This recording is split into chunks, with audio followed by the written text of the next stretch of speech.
that Drona was a great teacher. So he tried to enroll himself as a student, accepting Drona as the Guru. But Drona declined to accept it because at that point of time, Drona was taking responsibility to teach the Pandavas and Kauravas. So, the Guru has not accepted him, though the disciple wanted him to be his Guru. He came with all his earnestness. With so much devotion he approached. But Guru said he cannot take him. That is, Drona said to him. But Eklavya did not lose his heart. He did not obstruct his faith in the Guru, which he has chosen. He was very well convinced that Drona is the real teacher who can teach him really very well in archery. So what he did was, he went to the forest, he erected a statue of the Drona, image of Drona. He imagined that statue as his Guru and derived inspiration from the statue. And what was the result? He mastered the art of archery and became a very great archer, shooting the arrows. Once Kaurava and Pandava princes saw a dog whose mouth had been skillfully closed by a number of arrows, that he could not bark. Admiring this unique feat, they looked around him. Who was the person who had shot arrows on this dog? They found out Eklavya was the archer. When they inquired him who his teacher was, he told very clearly that he was a student of Drona. It came as a surprise for them. Arjuna was upset because he was told by Drona that he was his best student. But here he saw a person who excelled in the art of archery. So when Drona was informed of all these things, then Drona himself came to Eklavya. At that point of time, Eklavya was thrilled.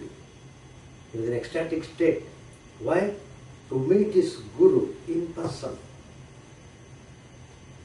Guru coming himself to the student. Drona demanded his right thumb as the Guru Dakshina. So, when he is demanding the Guru Dakshina from Eklavya, that means Drona is accepting indirectly that he is the Guru of the Eklavya. Though first he rejected him. Eklavya did give his thumb without any hesitation. At his command, total devotion to the Guru. Whatever Guru said must be done. No question of doubting, asking, nothing. Do it, finished. And he did it. He did not think, if I give this thumb, how can I shoot the arrow anymore, more skillfully as I used to do it before? No. Without any hesitation he came. Without his right thumb, he was not able to shoot the arrows as before. Here we see one's devotion to Guru and a person's mental power to obtain anything.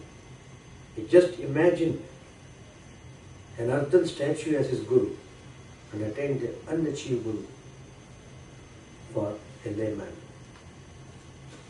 This story is from Mahabharata. And there is another story that's also very, very interesting. And that is about Tulsidas, very famous saint. Whole India knows about Tulsidas, whole India. And Tulsidas became well known through his Ramchandra. What a great saint, who did have the vision of Sri Ramchandra in his lifetime, who could see Anjaneya guiding him, showing him Sri Ramchandra. It's a fantastic life. Very fantastic, very inspiring. So, the story starts like this. There is a guru called Narahari Das. Narahari Das. He was a very reputed scholar, philosopher, and he gave discourses on mythological stories of devotion. Once he came to Rajapur, he stayed in the temple of Anjaneya. At the request of the people, he began a series of discourses on the Ramayana.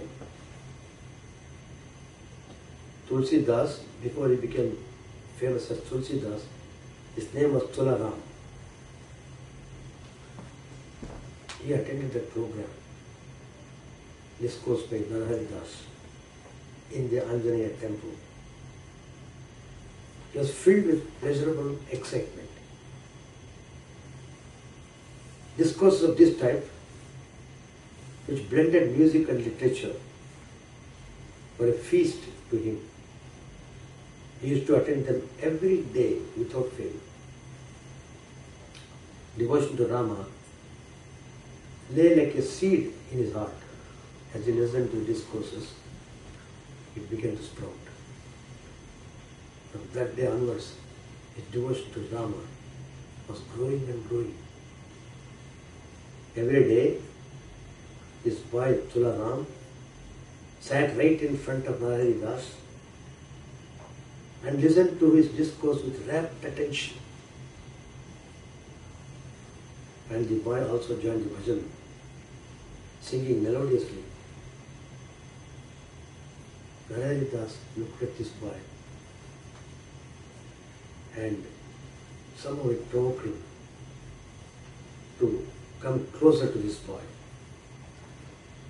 He saw the boy's handsome looks, his delicate figure, large eyes, and prominent forehead, and bright, radiant face. All these are features of Tularam, characteristics of a great devotee. He recognized the mysterious power in the boy. He pitied him when he learned that he was an orphan. One day he asked the boy, "Now, see the fun. Guru is asking the boy, will you be my disciple?" There, in the previous story we saw, Eklavya asking Drona, will you accept me as a student, as a disciple? Here the reverse. Guru is asking. That's really amazing part. There's some wonderful, invisible, gracious link between the Guru and the disciple, which you will know only when you are moving forward in your spiritual path. Until then you won't know. That's the beauty part of it. And to give my own personal experience,